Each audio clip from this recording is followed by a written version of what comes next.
All right. What is going on, guys? Good morning, good morning, good morning, good evening, or good afternoon if it is indeed an afternoon or an evening for you. We're going to be coming live with another episode of the podcast and streaming out to all of the world, all of the Facebook groups, all of the Instagram and YouTube and TikTok and everywhere we like to stream. So if you're coming into this one live, guys, we're going to be talking about good and bad fitness advice in this episode. So you know the drill. If you're coming into this one live and you're getting your midweek feast of education, get down into the comments. Let us know that you are here and you're ready to suck up the juice that I'm about to deliver to you through this virtual world of ours. Oh my God, we are firing in Better Body Academy. This week has been amazing, just talking to so many of you and seeing what's obviously going on out there at the moment in terms of challenges that you guys are leveling up. The coaching calls have been sick this week. Particularly the US call that, oh my gosh, it was just like so many kings in there that are absolutely part of it. So well done to everyone that's getting along. To our ladies, if you don't know and you're coming into this one live, please know that the first women's coaching call for today, it starts in around 1 hour's time. So you should definitely be on that call.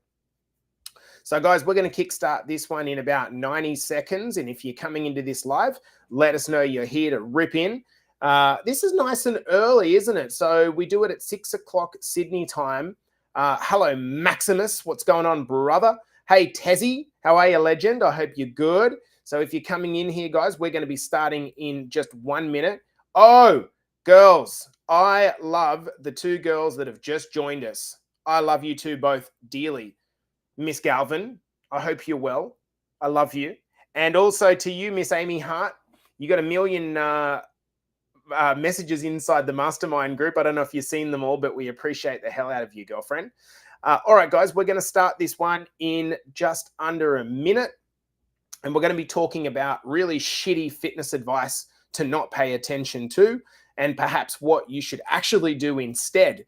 So if you're coming in, guys, let us know you're here. If you watch this one on replay, get down into the comments and hashtag replay. I'm going to now go over and bring in our audience from both TikTok and Instagram. So we're across about 10 platforms here, which is pretty damn cool. The power of the internet, right? All right, so I think we are ready to rock and roll, guys. Let's do this. And as always, I will stick around at the end of the podcast episode for anyone that wants to ask any questions about anything that we've covered. We are here to give the value. So let's get stuck into it on the count of 5, 4, 3, 2, and 1. Welcome back to the Better Body Academy podcast. This is the podcast that you come to when you are sick of the dumb diets and unsustainable workout programs. We are trucking through about 3 or 4 episodes of the podcast per week. And in today's episode, we're going to be talking about the worst fitness advice. We're going to be talking about the worst fitness advice. And the reason we're going to be talking about the worst fitness advice is because for most people, we think it's that we need to do more and more and more and more and more. When actually, the big thing that needs to happen is you need to do less. The problem is some of this stuff might not hurt you, but the problem is that most of us feel like we're short of time, right? If you're watching this podcast, I'm extremely happy and it means the world to me for you to support the podcast and me to be able to exchange some value with you this morning. But your time is precious. So you want to make sure that you're doing the right stuff, because if you're doing the wrong stuff, typically what that does is leads to you getting really frustrated. And then when you're frustrated, what do? You try harder. And when you try harder and you push harder, either you injure yourself or you just get pissed off and just decide to throw the towel in totally. And that sucks. And this is why most people are on and off and on and off their fitness journey. Not only that, but it has impacts on your metabolism. So what I want to do today is go through what I think are 5 of the worst pieces of advice you could take in fitness and what you should do instead.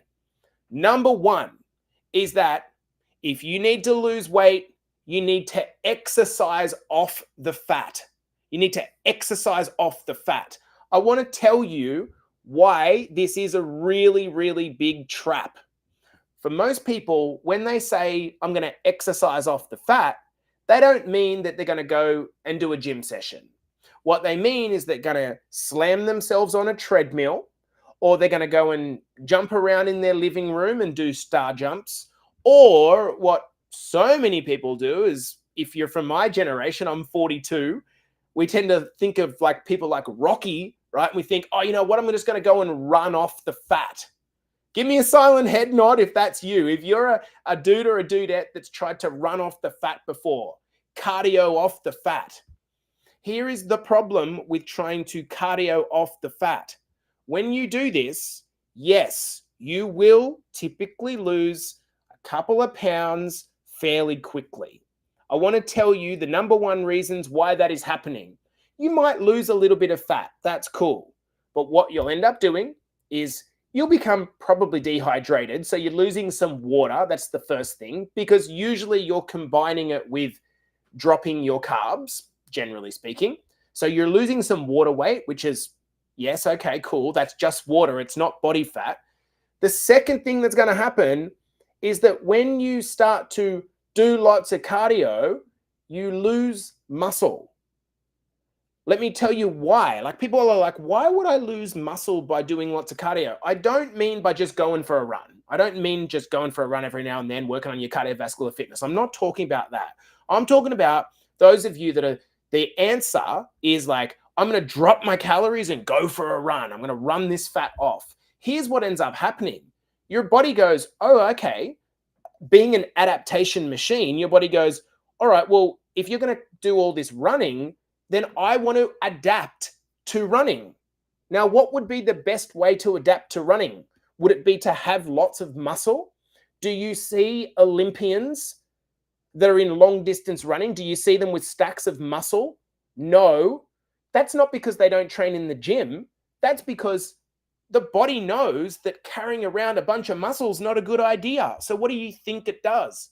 When you start doing a bunch of cardio, you will lose muscle over the long term. So you're trapped between this kind of short-term gain, which feels amazing to jump on the scales and have lost weight. But actually, generally what's happened, you might have lost a little bit of fat, but you lose your muscle, you lost a bunch of water.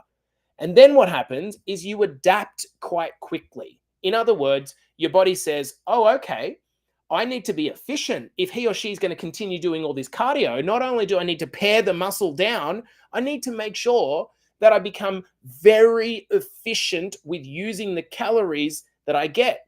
So what do you think happens?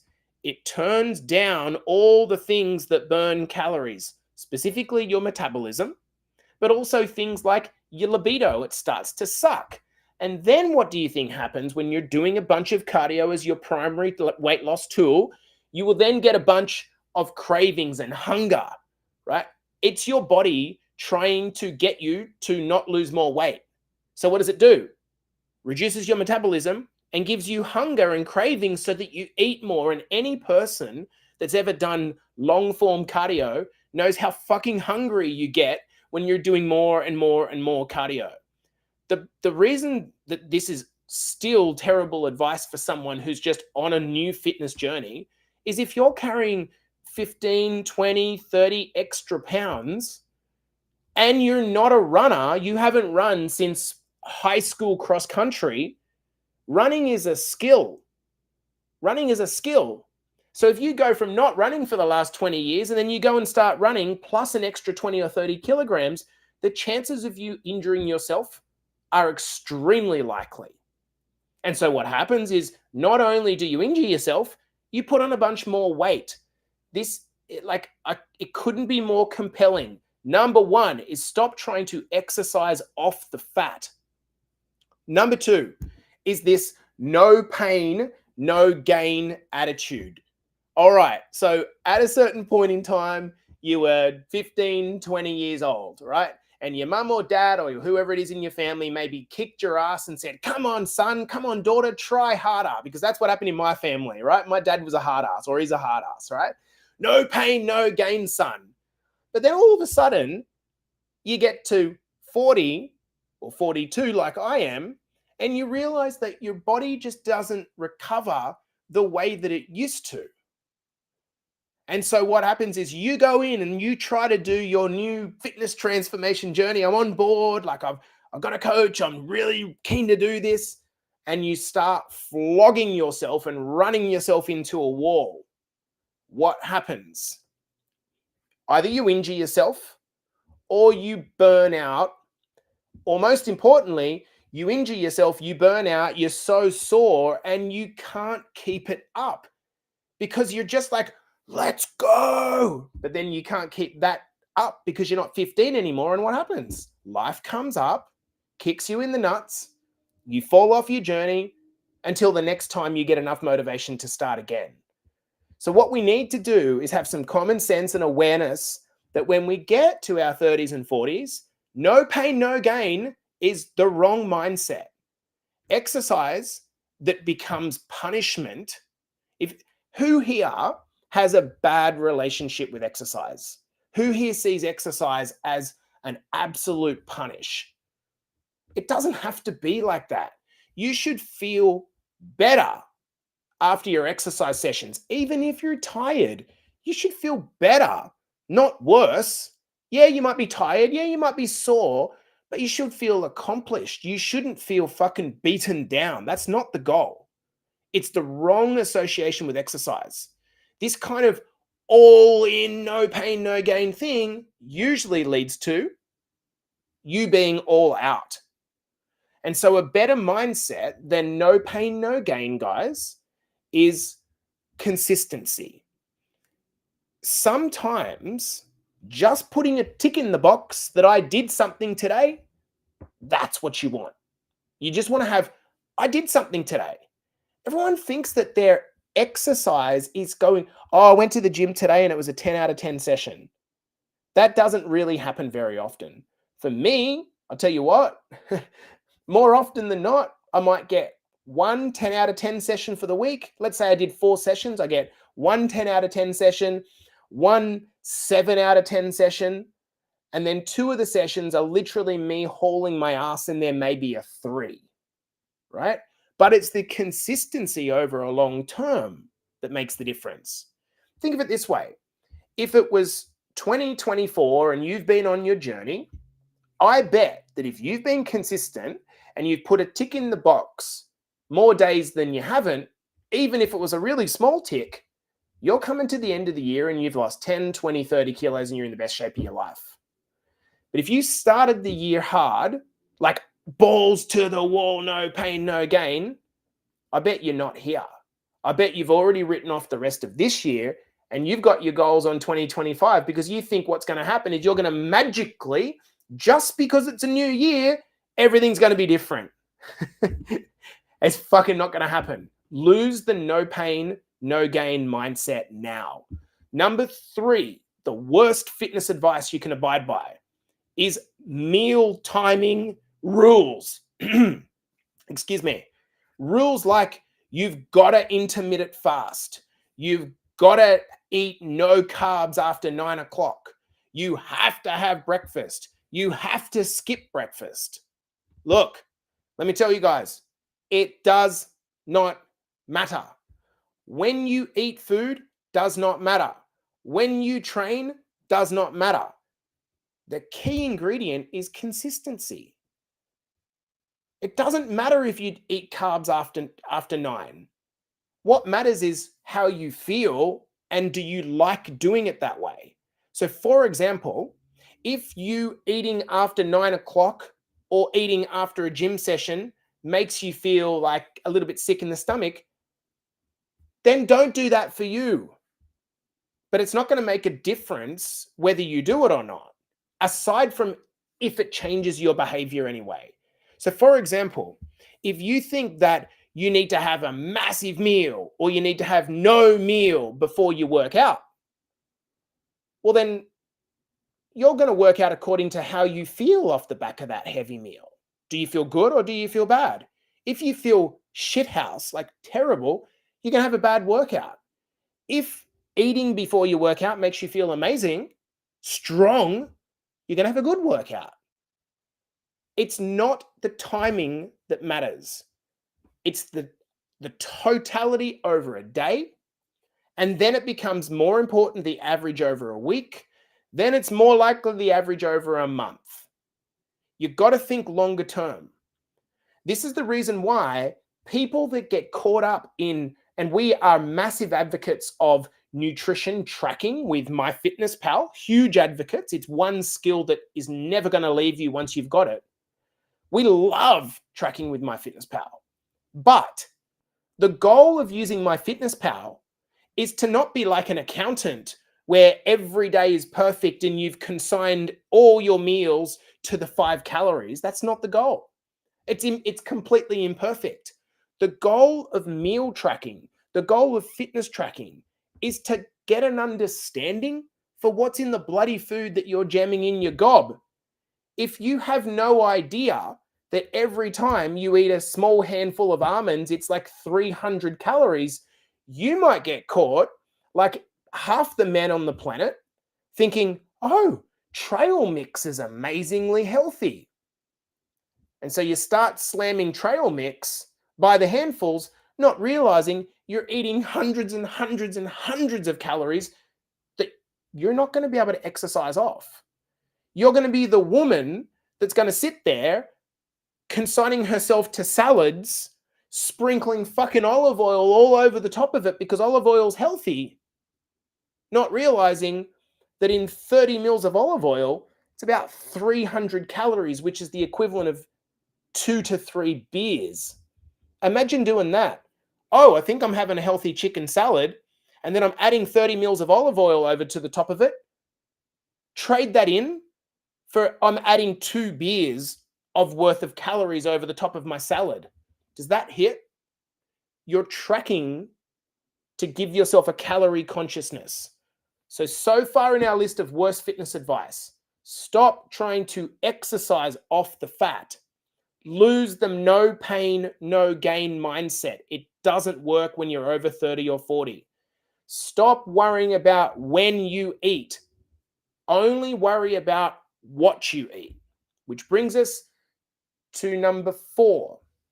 This is the advice that you should sleep when you die, man. No time for sleeping around here. And you know what? I get where that comes from. Because to be fair, if you want to be successful in life and business and relationships, it takes time. It's not an overnight thing, right? We know that even if we just don't pay attention to it, we know it. We've got to put time into our journey. It takes time to build habits, for sure. But at the same account, trying to create a life that you want around your health, your fitness, your relationships, your money, your business, like trying to do that with no sleep is fucking impossible. You're pouring from a completely empty cup. Here's what's going to happen when you have no sleep. Now, the amount of sleep that you need is going to be dependent on the individual. But here's what's going to happen. Number 1, your hormones are going to be crippled. For a man, your testosterone's going to plummet. For a woman, you're going to be all over the place hormonally, right? And especially true as you're going through menopause. So you're making things worse and harder, which is actually one of the challenges of menopause in itself, which acts as proof to this idea. Most women who are going through menopause have real disruptions to their sleep, which is the reason partially they put on weight. Does this make sense? It's the reason partially that they've put on weight because of the disruption to the hormones, right? The second thing that it does when you undersleep, and for that matter, you overstress, what happens to your behavior, the stuff that you do, right? Do you feel like getting up and exercising? Fuck no. Do you feel like eating healthy meals? Absolutely not. Do you feel like having difficult conversations with your partner? Fuck no. Are you super reactive? Yes. So the point is, if you don't get your sleep right and still so many people will ignore this and stay up till 12 or 1 o'clock on their phones or binging TV. And it's just like, dude, you're never going to get in shape if you're undersleeping because of the impact it has on your behavior. I'll sleep when I die is what I used to say to myself. There's an element of that, like I said, that is there's something to take away from it. Okay. We need to work hard, but not to the point where we run our lives into the ground and then have nothing left. The final of the 5 pieces of worst advice is that you need to eat less food to lose weight. This is fucking terrible advice. Let me tell you why it's terrible advice. Now, for a lot of people, and I live in Canada, which is just next door to America. So for our American viewers, man, I come to your country and look at the size of your meals and go, holy fucking hell. Like, what are you guys? Is this like a 10 meal feed? Anyone that's been to the US knows the size of the portions. So I do think that, portion size is an issue.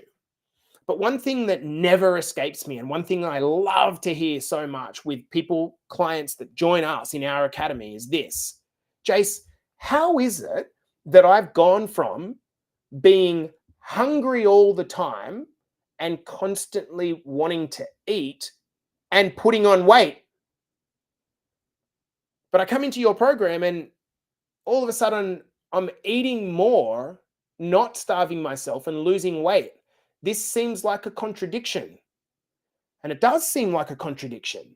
And here's the reason or the explanation that this is the case. Just because you have 200 grams of food, that doesn't mean that 200 grams of this food and 200 grams of this food contain the same amount of calories. They do not at all. You can have 2 equal weights of food or drink that contain vastly different amounts of calories. And that's going to do predominantly with how much natural fat and sugar and protein that they have, and how much processing has added added sugar and fat and protein to the mix, right? So more often than not, if you're adopting a healthier way of life, you actually get to eat more, because you're eating more of the foods that contain less calories, but that fill you up. Unprocessed foods, right? I'm talking lean meats, unprocessed carbohydrates, fruits, vegetables, lower fat dairy products. These foods, they don't contain the same level of calories that foods like pizza and pasta dishes and creamy sauces, and you see the difference? So more often than not, if you're on a good plan, you shouldn't be hungry all the time. Actually, you should be contently full most of the time, because you're getting your fiber up and you're getting your protein up. So you're eating things that fill you up, that are high volume, and instead you're feeling satiated, but you're losing weight. And this is the great thing about coming into our academy and learning our way of eating. We will fill you up. You'll feel full. The amount of messages that I get from our clients saying, I can't eat this much food. The struggle for me is to get people to eat more food. Isn't that fucking amazing? When you're sitting there and you're not in our academy and you're trying to starve yourself as your mechanism for losing weight. So guys, I'm going to hit the 5 key points. The worst advice: trying to exercise the fat off is a losing battle, and it's dangerous. Number 2, the no pain, no gain mindset needs to go out the window. Number 3, meal timing does not matter at all. It doesn't matter when you eat. It matters what you eat. Number 4, if you're going without sleep, don't expect to ever have the body that you want. Sleep is the overarching thing that must be right. And number 5, if you're on a fitness transformation journey, it doesn't automatically mean that you need to eat less food. More often than not, you need to adjust down, eat less calories, total calories, relative to what you've been doing. That's very different to eating less food. Now, if anything here you want to ask more about, feel free to send us a message and I can answer any questions. But guys, for now, 5 pieces of advice that if you just take one of these and implement today, I think it will really, really help. Guys, this has been the Better Body Academy podcast coming to you for another episode. I think it's about episode 361. If you haven't already subscribed to the podcast, you can get us on Amazon, Apple, Spotify, Google, anywhere where you see podcast players, you can get access. You just search Better Body Academy podcast and you'll find my rough looking mug. I'll see you guys in the next episode. All right, team, what is going on? I hope you've had a beautiful start to the morning, afternoon. Hey, listen, not that any of you guys would give 2 shits, but I want to shout out my beautiful, beautiful auntie who is watching the podcast live on Instagram. Hello, Mary. I appreciate the hell out of everything that you are doing for me at the moment. My dearest auntie is taking a big fucking help off my plate by helping me clear out my Sydney apartment because clearly I can't be there. And I love you so much and you have no idea how much I appreciate you. We'll speak soon. Guys, if there's any questions that you want to ask, feel free to bang them in the comments. I can answer anything and everything regarding, regarding myths, let's say. And good morning to you too, Rach. Myths around anything to do with fitness, health, or whatever. Hello, Kaz. I hope you're good, babe. Yeah, great podcast this morning. Yeah, lots of energy. Awesome. And hello to you too as well, Loz, over on Facebook. Guys, do you have any questions that you want to ask before I get out of here? I saw a question up here before. I'm 13 and about 165 centimeters. I'm 60 kilos. I'm overweight. You got any tips to lose it? Yeah. Did you listen to the podcast? So this is what people do all the time, right? They listen to things and they read books and then they do nothing. And so all they're doing is just absorbing more information and getting more and more overwhelmed. My suggestion would be, for some completely free value that you'll have hours upon hours of value, if you go back and look up Better Body Academy podcast, there's literally 360 episodes that you can listen to for free and get all the information that you need to change your life, genuinely speaking. By the way, I'm live in here 2, 3, 4, 5 days a week. Any other questions you want to ask, guys, regarding health, nutrition, training, you can bang them in the comments. Otherwise, I'm going to get my ass out of here and we're good. All right, guys, I'm going to love you and leave you there. Peace. Have a good morning, evening, or afternoon. We'll chat to you in the next episode.